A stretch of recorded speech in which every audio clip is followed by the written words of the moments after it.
شداد اور شدید دو بھائی تھے۔ شداد چھوٹا تھا اور شدید بڑا بھائی تھا۔ ان کا تعلق قوم عاد سے تھا۔ ارم بستی کے رہنے والے تھے۔ وہ بستی بڑے بڑے ستونوں والی تھی۔ اس کا ذکر قرآن پاک میں بھی ہے، ارم ذات العماد کے نام سے، یعنی بڑے بڑے ستونوں والی بستی۔ عماد عربی زبان میں ستونوں کو کہتے ہیں۔ عاد کے نام سے دو قومیں گزری ہیں، جن میں سے ایک عاد قدیمہ تھی۔ قوم عاد کی طرف حضرت ہود علیہ السلام مبعوث کیے گئے تھے، لیکن قوم عاد اپنی بدعمالیوں کی وجہ سے تباہ ہو گئی۔ اللہ تعالیٰ نے اس قوم کو بہت ترقی سے نوازا۔ ان کے قد بھی دراز تھے۔ اللہ نے ان کو غیر معمولی قوت اور طاقت سے نوازا تھا۔ ان کی عمریں بھی 800 سے 900 سال تک تھیں۔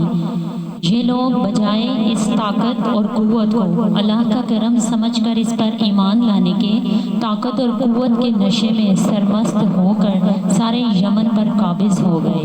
ان کے بادشاہ دو بھائی تھے، شدید اور شداد۔ شدید کے بعد شداد تخت نشین ہوا۔ دونوں بھائی وسیع علاقوں پر قابض ہو گئے، بڑے لشکر اور خزانے جمع کر لیے، اور مغرور اس قدر ہو گئے کہ خدائی کا دعویٰ کر بیٹھے۔ اس وقت کے علماء اور مصلحین نے، جو سابقہ انبیاء علیہ السلام کے علوم کے وارث تھے، سمجھایا، اللہ کے عذاب سے ڈرایا۔ جب وہ نہ مانا تو اسے جنت کے بارے میں بتایا۔ شداد نے پوچھا، جنت کیسی ہے؟ علماء اور مصلحین نے انبیاء علیہ السلام سے جنت کے بارے میں جو معلومات تھیں اسے بتا دی۔ اس نے کہا، مجھے ضرورت نہیں، میں خود ہی اپنی جنت بنا سکتا ہوں۔ اس نے بڑے بڑے ٹھیکیداروں کو بلایا اور جنت کا نقطۂ نظر سمجھایا۔ جب جنت کا سارا نقشہ بتا دیا تو دودھ اور شہد کی نہریں، یاقوت اور زمرد کے درخت وغیرہ لگانے کا بھی کہا۔ تعمیر کے حوالے سے بڑے بڑے ٹھیکیداروں کو اپنا نقطۂ نظر سمجھانے کے بعد ہر ایک کو 1000 آدمیوں پر مقرر کر دیا۔ چنانچہ جنت کی تیاری شروع ہو گئی۔ پوری دنیا کے ماہرین کو عطن بچھانے کا حکم دیا گیا۔ ساری دنیا کے حکمرانوں سے سونے چاندی کی اینٹیں منگوائی گئیں۔ کوئے عطن کے متصل ایک مربع 10 کوس چوڑا 10 کوس لمبا ہو بنانے کا حکم دے دیا گیا۔ بنیادوں کی گہرائی پانی کے قریب پہنچا دی گئی۔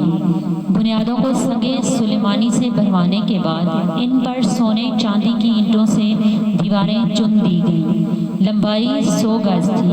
سورج کی روشنی سے دیواروں کی چمک پر نظر نہ ٹک پاتی تھی۔ شہر کی 4 دیواری مکمل کرنے کے بعد 1000 محل تعمیر ہوئے۔ جوہرات سے بنے 1000 ستون ایک ایک محل میں بنوائے گئے۔ شہر کے درمیان ایک نہر بنوائی گئی۔ اس نہر سے نکلنے والی چھوٹی چھوٹی نہریں ہر محل سے گزرتی۔ حوض اور فوارے یاقوت و مرجان اور فرش یاقوت و نیلم و زمرد کے بنائے گئے۔ نہروں کے کناروں پر سونے کی جڑوں والے درخت بنوائے گئے، جن کے پتے زمرد کے اور شاخیں یاقوت کی تھیں۔ پھل موتی اور یاقوت کے بنوا کر ٹانگ دیے گئے۔ دیواروں کو مشک و زعفران سے دلوا دیا گیا۔ یاقوت و جواہرات کے پرندے بنوا کر چاندی کی اینٹوں پر رکھ دیے گئے، جو اپنے اپنے وقت پر پہراداری کرتے تھے۔ جب تعمیر مکمل ہوئی، سارے شہر میں ریشم اور زرتوری کے قالین بچھوا دیے گئے۔ نہروں میں کسی میں میٹھا پانی، کسی میں دودھ، کسی میں شہد و زعفران اور شربت ڈال کر جاری کیا گیا۔ بازاروں اور دکانوں کو ظریفت اور خواب کے پردوں سے آراستہ کیا گیا۔ اس شہر کو جنت بنانے میں 12 سال کا عرصہ لگا۔ اب شداد انتہائی غرور و تکبر اور دولت کے نشے میں سرمست اپنے امراؤں کے ہمراہ روانہ ہوا۔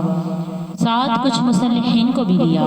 راستے بھر ان کا مذاق اڑاتا رہا اور کہہ رہا تھا، دیکھو نا، جس جنت کا تم مجھے کہتے تھے کہ وہ تو سجدہ کرو اور تمہیں جنت مل جائے گی، وہ جنت میری قدرت اور میری دولت سے تمہارے سامنے ہے۔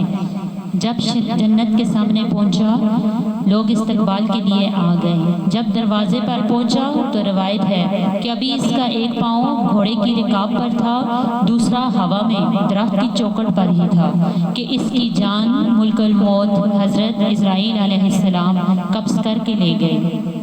اس کے بعد حضرت جبرائیل علیہ السلام نے زوردار چیخ ماری، طوفان آیا۔ 7 دن 7 رات طوفان رہا۔ جب تھما تو سب کچھ زمین بوس ہو چکا تھا۔ اس عالی شان سجاوٹ سمیت زمین میں سما گیا، اس کا باقی نام و نشان تک نہ رہا۔ کبھی کبھار عدن کے ارد گرد کے لوگوں کو وہ روشنی اور چمک نظر آتی ہے جو اس جنت کی ہوتی تھی۔